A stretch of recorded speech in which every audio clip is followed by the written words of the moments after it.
ठीक है, chemical properties of haloalkane and haloarenes हम डिस्कस कर रहे थे ना। तो कल क्लास है सुबह, आप मैसेज कर देना तो फिर। हाँ, मैं मैसेज कर दूंगा।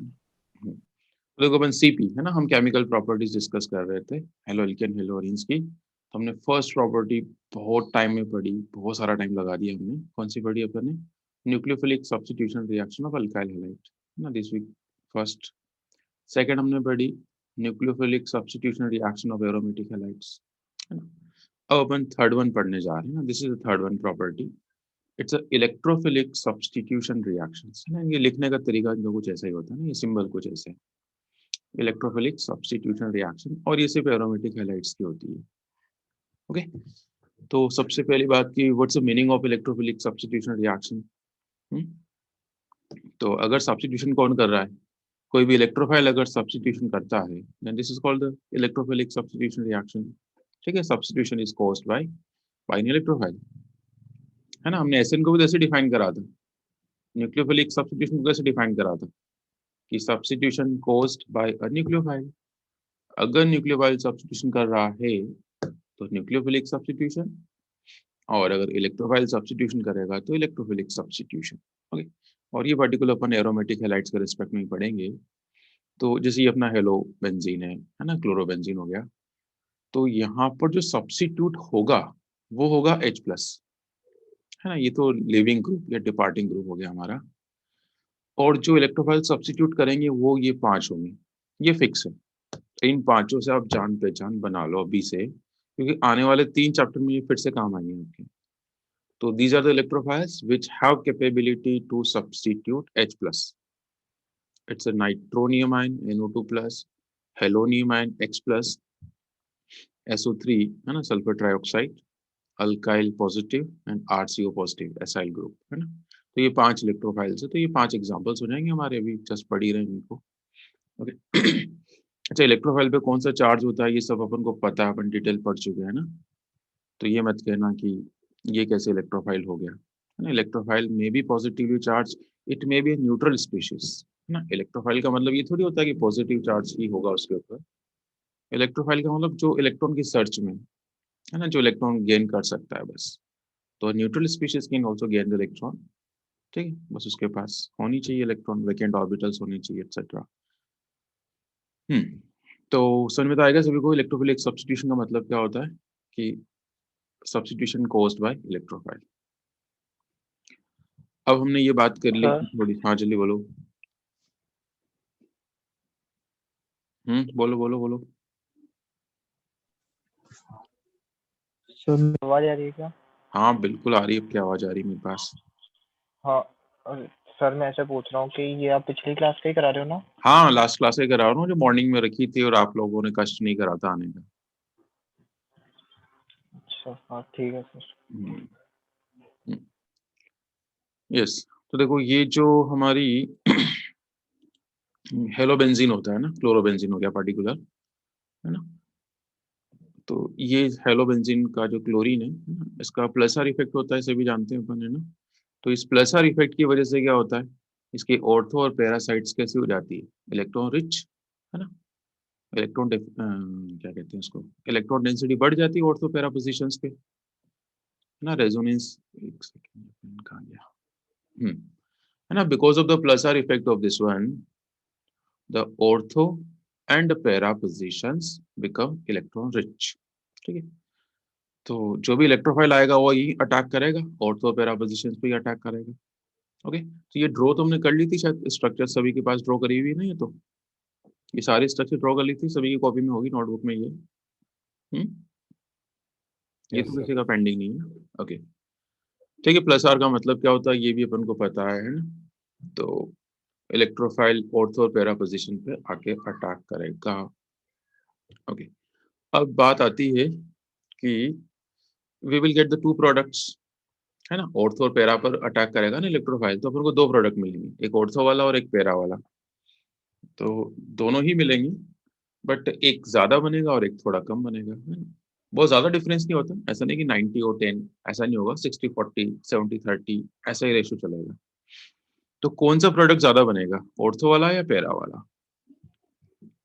तो मैंने वैसे बताया था आपको, एक बार फिर से बता देता हूँ कि अगर इलेक्ट्रोफाइल ऑर्थो पे आके अटैक करता है, ऑर्थो पोजीशन पे, तो there will be some steric crowdness, some steric hindrance, है ना, between this halogen already attached and the electrophile, है ना, 3D में कुछ ऑब्स्टेकल्स ही होगी, इस वजह से ऑर्थो वाला थोड़ा कम बनता है और पैरा वाला तो काफी दूर है इससे, तो स्टेरिक हिंड्रेंस, है ना, इसको एसएच लिखा हुआ है मैंने, एसएच, स्टेरिक हिंड्रेंस, स्टेरिक क्राउडनेस कम होगी, है ना। तो पहला रीजन तो ये समझ में आ गया सभी को कि भाई पैरा प्रोडक्ट इज हायर या is formed in larger amount as compare to ortho ones. ठीक है, अभी अपन रिएक्शंस कराएंगे तो और अच्छे से समझ में आ जाएगा कि पैरा वाला प्रोडक्ट ज्यादा बनता है ना, क्योंकि यहाँ पर स्टेरिक क्राउडनेस थोड़ी कम होती है। एक और रीजन है इसका, वो भी बता देता हूँ मैं आपको, कि जो हेलोजेंस होते हैं ना, they show minus I effect. Okay, minus I का मतलब समझते हैं अपन, electron withdrawing effect. Electro withdraw करने वाला इफेक्ट क्या होता है, माइनस आई। ओके, तो माइनस आई में पता है कौन से इलेक्ट्रॉन पुल करे जाते हैं, ये single bond sigma electrons are pulled, मतलब ये यहाँ से इलेक्ट्रॉन अपनी तरफ पुल कर रहा है, तो इससे अपन क्या कहेंगे, माइनस आई। और ये इलेक्ट्रॉन यहाँ पर डोनेट कर रहा है, ये प्लस आर है, और दोनों अपोजिट है। प्लस आर में तो क्या होता है, इलेक्ट्रॉन प्रोवाइड करा जाते हैं रिंग को, इलेक्ट्रॉन डेंसिटी बढ़ाई जाती है, और माइनस आई में तो इलेक्ट्रॉन विड्रॉ कर रहा है तो रिंग से, यानी रिंग को इलेक्ट्रॉन डेफिशिएंट कर रहा है। ओके, ये भी एक बहुत अच्छा क्वेश्चन बनता है, अभी अपन करेंगे इसको। ठीक है, चलो उस क्वेश्चन को तो बाद में रखते हैं। हाँ, पहले ये समझो आप, तो ये माइनस आई का मतलब समझ में आ गया सभी को, इलेक्ट्रॉन विड्रॉइंग इफेक्ट। तो एक बात बताओ मुझे जरा, यहाँ ऑर्थो पैरा पर आएगा नेगेटिव, है ना, तो ये माइनस आई कौन से इलेक्ट्रॉन को ज्यादा पुल कर लेगा, ऑर्थो वाले को या पैरा वाले को?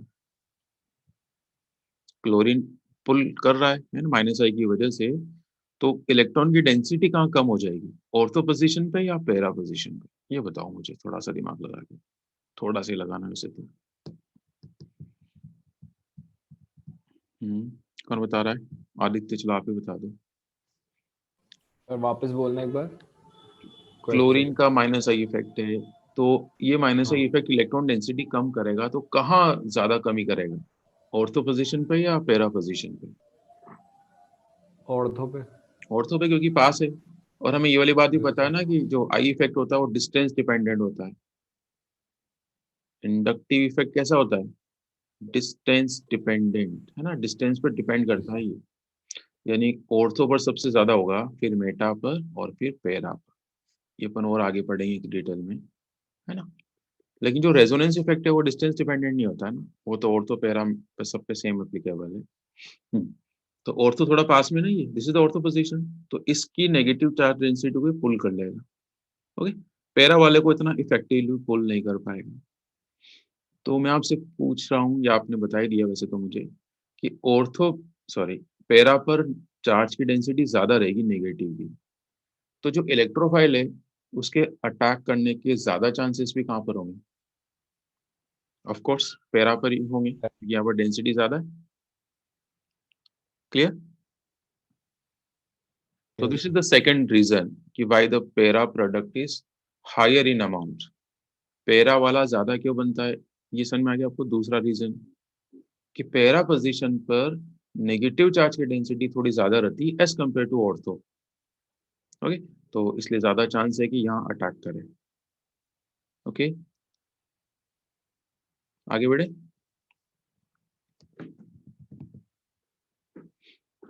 सर में आ गई वाली यस बात, सर। है ना, कि पैरा वाला यस सर। ज्यादा क्यों बनता है ना। दो रीजन बता दी मैंने आपको, वैसे स्टेरिक हिंड्रेंस वाला भी अच्छा आंसर है, बट ठीक है, दूसरा वाला रीजन भी ध्यान है तो अच्छी बात है।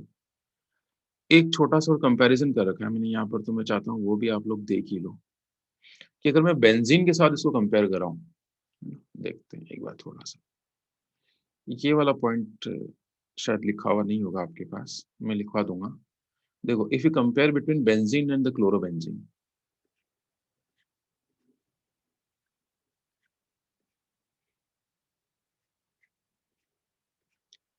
Okay, both are capable in giving electrophilic substitution reactions. Okay, अब एक इलेक्ट्रोफाइल है कोई भी, लेट NO2+, ये एक इलेक्ट्रोफाइल है, तो ये इजीली किस पर अप्रोच करेगा, बेंजीन पर या क्लोरोबेंजीन पर? ठीक है, दोनों ही इलेक्ट्रोफिलिक सब्स्टिट्यूशन रिएक्शंस देते हैं, बट NO2 जल्दी से अप्रोच किसके पास करेगा, बेंजीन या क्लोरोबेंजीन? क्या कहता है आपका common sense? Chlorobenzene. What your common sense says? क्या लगता है आपको? क्लोरोबेंजीन। क्लोरोबेंजीन। क्या सोच के कहा आपने?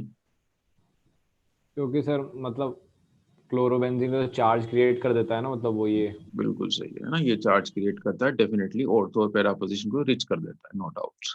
लेकिन साथ का साथ इसका एक पुलिंग इफेक्ट भी तो है, माइनस आई वाला। विड्रॉइंग इफेक्ट भी तो होता है इसका, है ना? अच्छा, ये बात मैंने आपको बताई नहीं कि जो हेलोजेंस होते हैं ना, उसका minus I effect is more dominating than plus R effect. ये बात अभी तो मैं फर्स्ट टाइम बता रहा हूँ, लेकिन आगे आने वाले 3-4 चैप्टर्स में मैं कम से कम 7-8 बार बताऊंगा आपको, है ना, कि only in case of halogens inductive effect is dominating over resonance effect. इसके अलावा जितने भी एग्जांपल्स आएंगे सब में रेजोनेंस डोमिनेट करता है, but halogens is a special case. तो अब शायद आपका आंसर बदल जाएगा, है ना, मतलब ये पुलिंग इफेक्ट है, रिंग से जो इलेक्ट्रॉन विड्रॉ करने वाला इफेक्ट है ना, minus I, which is more dominating as compare to ये जो ऑर्थो पैरा पर डेंसिटी बढ़ा रहा है।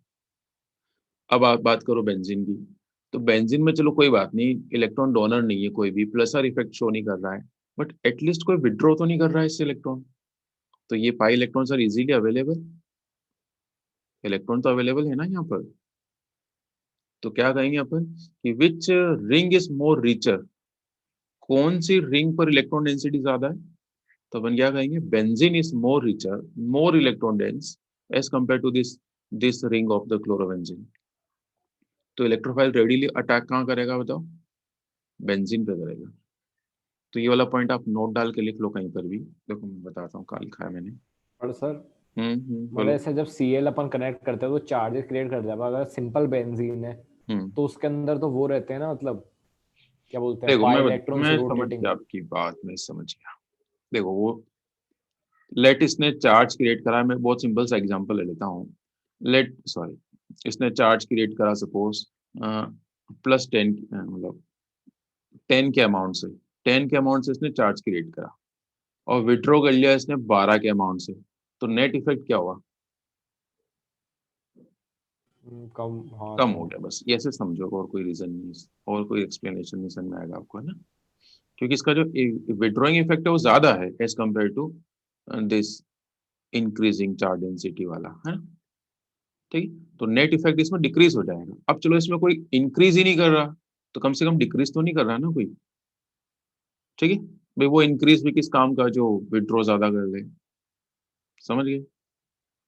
ठीक है सर, क्योंकि इस पे तो न्यूट्रल, उस पे तो प्लस में आ गया थोड़ा, मतलब हाँ देखें तो।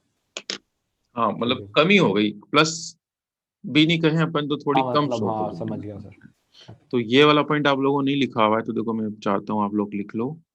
कौन सा वाला पॉइंट? हाँ, ये वाला नोट। कौन सा नोट? कि halo arenes are less reactive than benzene. Actually में ये क्वेश्चन अच्छे कब हो जाते हैं, जो वो 11th के साथ कंपेयर करवा देते हैं। 11th का जो हाइड्रोकार्बन है ना, वो 12th में एज इट इज आता है।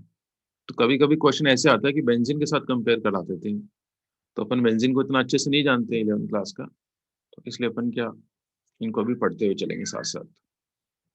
कि halo arenes are less reactive than benzene towards electrophilic substitution reactions due to minus I effect of halogens, है ना, which tends to minimize the electron density। अब देखो मैंने यहाँ तो सीधा सा आंसर लिख दिया माइनस आई, मैंने तो प्लस आर का नाम ही नहीं लिया, है ना, तो कंफ्यूजन ही नहीं होगा, है ना। And there SE reactions occurs in more drastic condition, मतलब रिएक्शन तो देते ही है, लेकिन थोड़ी विग्रस कंडीशन लेनी पड़ेगी आपको। बेंजीन में तो नॉर्मल कंडीशन में हो जाएगा, क्लोरोबेंजीन में थोड़ा स्ट्रॉन्ग कंडीशंस में होगी रिएक्शंस, ये नोट कहना चाह रहा है। तो ये वाला नोट आप नोट कर लो, कहीं पर भी कर सकते हैं, नोट तो सब जगह चलता है।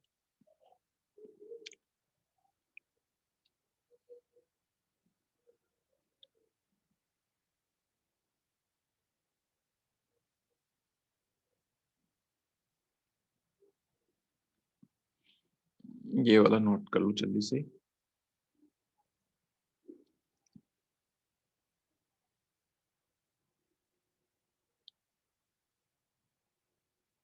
माइनस आई इफेक्ट क्या करेगा, इलेक्ट्रॉन डेंसिटी कम कर देगा रिंग के अंदर।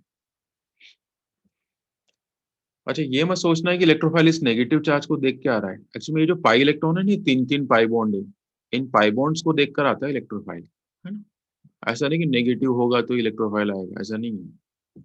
बेंजीन में पाई इलेक्ट्रॉन्स अवेलेबल है ऑलरेडी, तो पाई इलेक्ट्रॉन्स भी तो नेगेटिव होते हैं।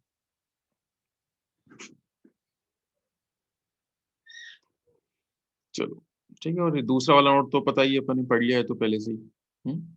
ये तो मैंने बता रखा पैरा वाला ज्यादा क्यों बनता है ना? कि in electrophilic substitution reactions of halogens we get two products, namely ortho and para. The para product is measured due to less minus A effect of halogen at para and a less steric crowdness या steric hindrance at para position. चलो।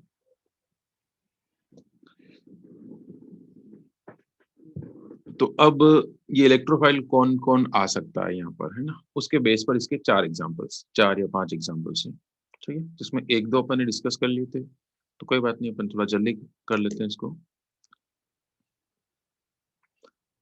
तो क्या discuss करना है अपन को, examples of electrophilic substitution reactions, मतलब electrophile कौन है। वेरी फर्स्ट इज नाइट्रेशन, यानी इलेक्ट्रोफाइल के फॉर्म में हमने क्या लिया, NO2 प्लस लिया है ना। नाइट्रेशन का मतलब इंट्रोडक्शन ऑफ NO2 प्लस, या the attacking electrophile is NO2 plus. Okay, तो फिर हमने बात करी थी कि जो NO2 प्लस है वो तो अकेला तो अवेलेबल नहीं है ऐसे, है ना, फ्री फॉर्म में तो NO पे एग्जिस्ट नहीं करता, तो इसका सोर्स कौन है, ये कहाँ से आता है, तो it is available from the nitrating mixture, and nitrating mixture is the mixture of concentrated HNO3 and concentrated H2SO4, है ना, इन दोनों के मिक्सचर को क्या बोलते हैं अपन, नाइट्रेटिंग मिक्सचर, है ना, which provides the nitronium ion, NO2 plus is nitronium ion। Okay, तो रिएक्शन कैसे लिखते हैं, ये भी शायद नोट कर रखी होगी आप लोगों ने, लिखी हुई क्या रिएक्शन है, बताना मुझे, नहीं सर। नहीं लिखी हो तो आप लिख लेना, है ना।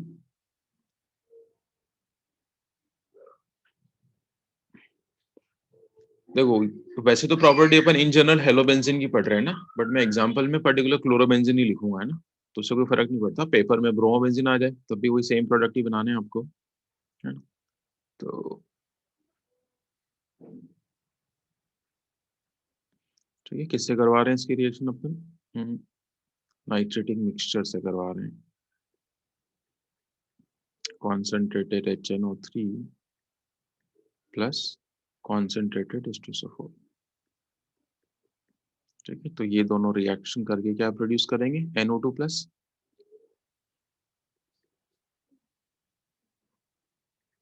और ये NO2 प्लस के पास दो ऑप्शन है कि या तो ये ऑर्थो पोजीशन पर अटैक करे या फिर ये पैरा पोजीशन पे।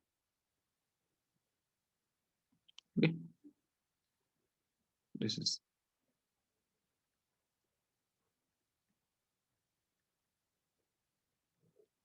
ओके, नाम तो नेमिंग कैसे लिखोगे इनकी, है ना, तो यहाँ तो कोई भी फंक्शनल ग्रुप नहीं है ना, तो Cl फंक्शनल ग्रुप होता है ना NO2 होता है ना, दोनों ही सब्स्टिट्यूएंट ग्रुप से, तो अल्फाबेटिकली करते हैं अपन, तो अल्फाबेट में C क्लोरो, ये N नाइट्रो, तो 1 नंबर इसको कार्बन को देंगे, 1 2 3 4 5 6, तो it's 1 chloro 2 nitro benzene, 1 chloro 2 nitro benzene, और कॉमन सिस्टम में लिखेंगे तो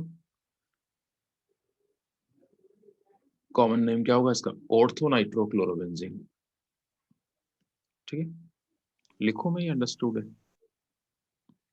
ऑर्थो में तो कोई भी पहले ले सकते हैं मतलब लिखने में।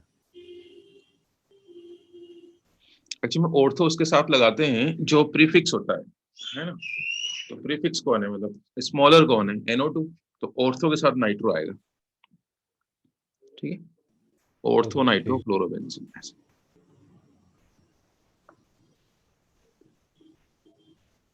ऑर्थो नाइट्रो क्लोरो बेंजीन, ठीक है, ऑर्थो नाइट्रो क्लोरो बेंजीन।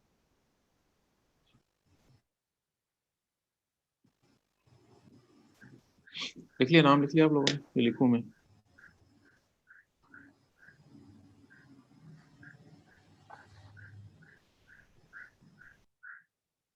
लिख दो सर, एक बार हम कॉपी कर या तो पूछ लेंगे। नहीं नहीं चलो कोई ना, मैं लिख देता हूँ, मैं आलस कर रहा हूँ।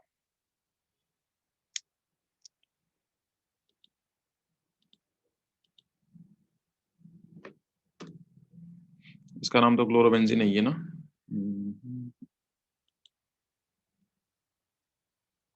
कॉमन लिखो या आईपीसी लिखो? IUPAC लिख दो। आईपीसी लिखो, चलो। आईपीसी हो जाएगा इसका 2 chloro nitrobenzene.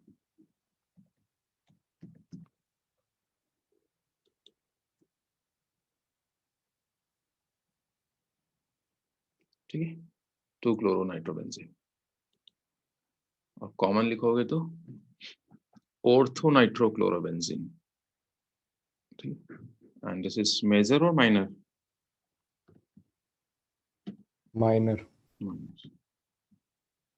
Minor product. Minor का मतलब ये नहीं कि ट्रेस 2% 4% ऐसा नहीं है, 30-40% तक होता है ये। चलिए, क्वेश्चन कैसे आएगा? बस क्लोरोबेंजीन आ जाएगा, एरो पर ये लिखा हुआ आएगा, है ना। ये NO2 लिखा हुआ नहीं आएगा, ये अपन को खुद को समझना है कि ये दोनों का मतलब ही क्या होता है कि NO2 है। NO2 is the reacting species. Mechanism मैंने आपको बता दी थी ना कि NO2 कैसे प्रोड्यूस होता है, तो दोबारा बताने की जरूरत है, ये अंडरस्टूड है।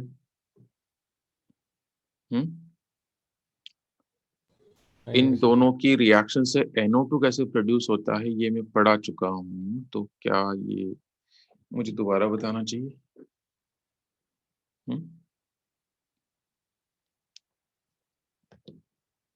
बोलो। और याद नहीं आ रहा कहाँ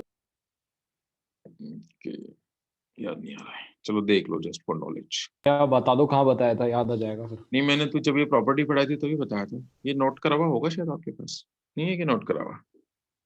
नहीं सर, नहीं बताया था वैसे शायद। चलो देख लो क्या है। अपन ने सिर्फ एग्जाम्पल्स के अंदर सिर्फ हेलोजिनेशन का करा था बस। हाँ, तो हेलोजिनेशन का दूसरा एग्जाम्पल है, this is the first example. Okay, पहला एग्जाम्पल कौन सा कराया था मैंने पहले? हेलोजिनेशन कराया था हमने पहला एग्जाम्पल। ओके, ठीक है, चलो कोई बात नहीं। पहला मैंने नाइट्रोजन लिख दिया, ठीक है। सेकंड वाला करा हुआ है, नो प्रॉब्लम। ओके, ब्रेक आ गया ना दिवाली का, तो सीक्वेंस ब्रेक हो गया, कोई बात नहीं। देख लो, मैं ये बता रहा हूँ कि इन दोनों की हेल्प से NO2 कैसे प्रोड्यूस होता है। तो both are the strong acids, but जब दो स्ट्रॉन्ग एसिड आ गए आमने सामने, तो एक एसिड होगा और एक बेस होगा। तो इन दोनों में से फिर स्ट्रॉन्ग एसिड कौन होगा? Sulphuric acid. और नाइट्रिक एसिड वीक होगा। तो अब ये एज ए बेस का रोल प्ले करेगा, है ना। Okay okay,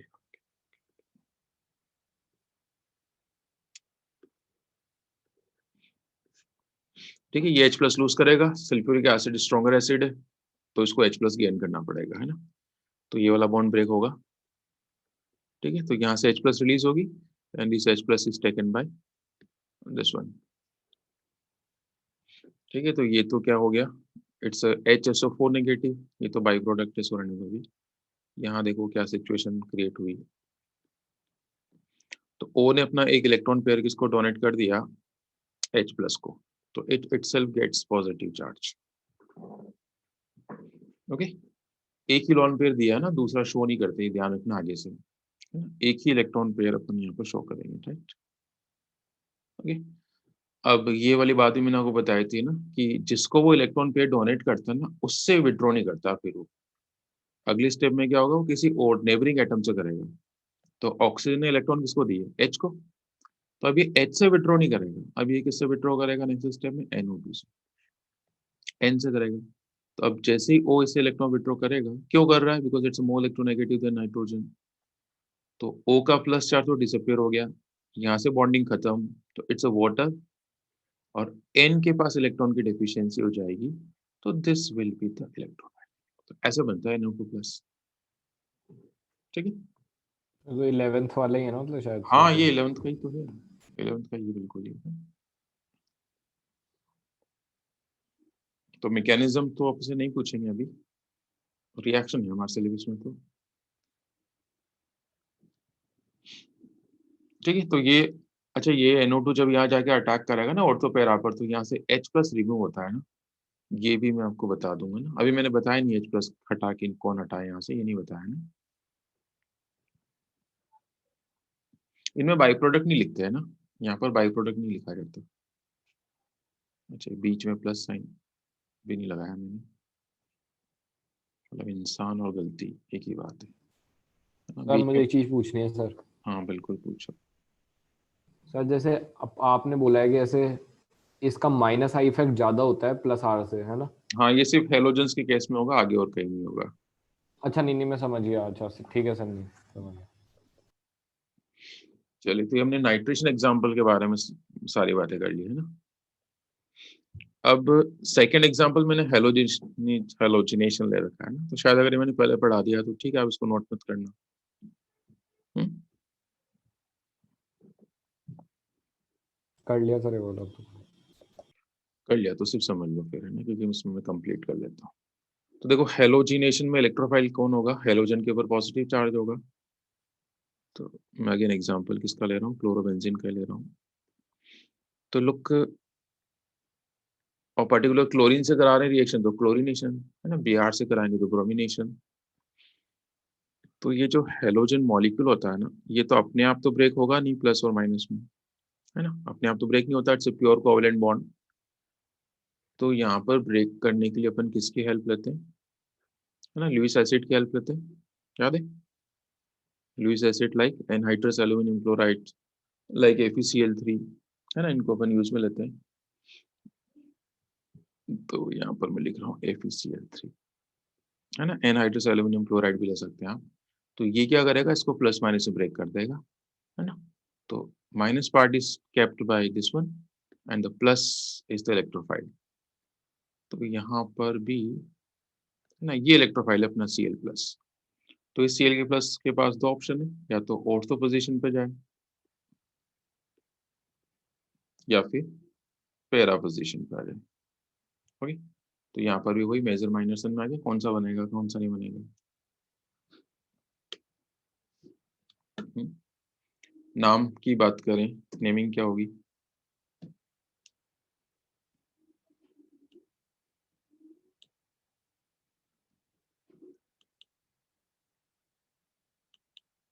one comma two dichlorobenzene हम्म, शायद। इसका नाम हो जाएगा 1,2 डाइक्लोरोबेंजीन।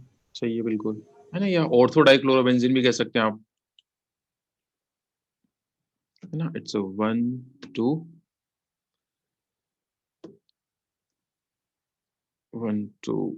Dichlorobenzene, 1,2 dichlorobenzene.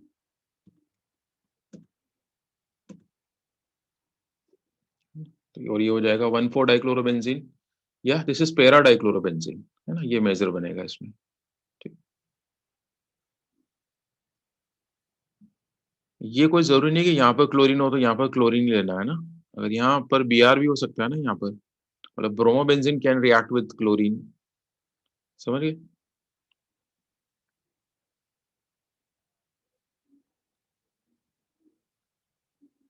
चलिए, third example, third example is sulphonation.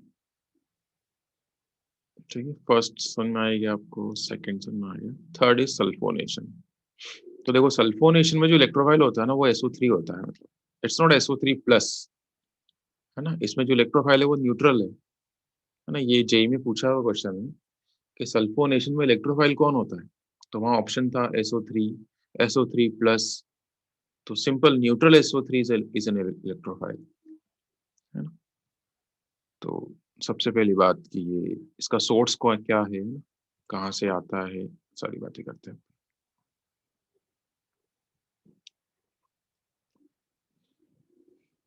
हम्म, तो यहाँ पर एक बार मैं कॉपी,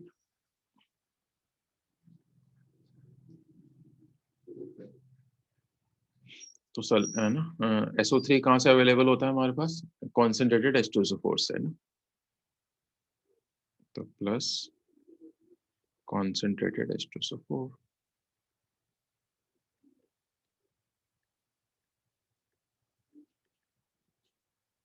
तो इट ओके पता नहीं कहाँ जा रहा है ये।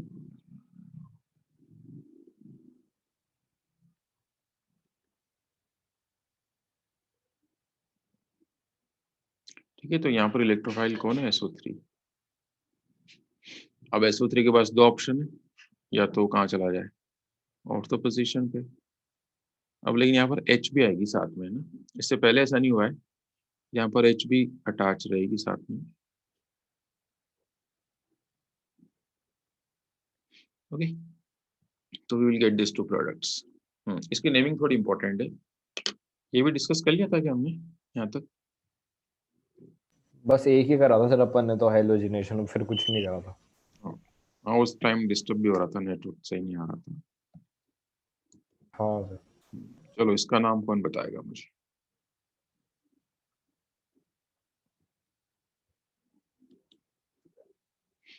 अब यहाँ तो फंक्शनल ग्रुप है ना, यहाँ पर SO3H is a functional group, तो आप यहाँ पर अल्फाबेट नहीं देखना आपको, है ना।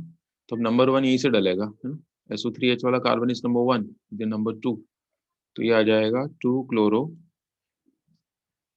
It's 2 chloro benzene sulphonic acid, benzene sulphonic, है ना। सल्फोनिक एसिड पर एंडिंग होती है ना इसकी, तो SO3H की 2 क्लोरो बेंजीन सल्फोनिक एसिड, ये माइनर है ना। तो ये 4 क्लोरोबेंजीन सल्फोनिक एसिड, ये मेजर हो जाएगा। कॉमन नाम लिखोगे तो क्या लिखोगे इसका? ऑर्थोक्लोरोबेंजीन सल्फोनिक एसिड। ठीक है, सल्फोनिक एसिड क्या होता है? बेंजीन के ऊपर, sorry, SO3H is sulphonic acid, है ना। ये फंक्शनल ग्रुप होता है, ये सेकंड नंबर का। सबसे टॉप पर आता है कार्बोक्सिलिक एसिड, सेकंड पोजीशन पर आता है सल्फोनिक एसिड।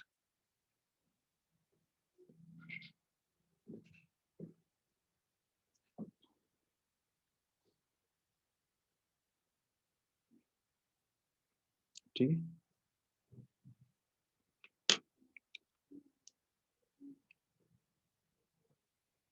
टाइम भी होने वाला है।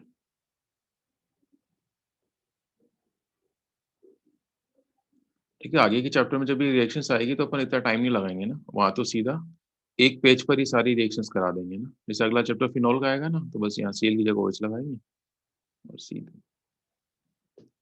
तो अभी लेकिन अच्छे से समझ लो ना, इसकी भी मैकेनिज्म बताऊंगी SO3 कैसे आया। हम्म? बोलो, SO3 कैसे बन गया, वो H कैसे आ गई वहां पर, मैं ये सब बताता हूँ, चलो।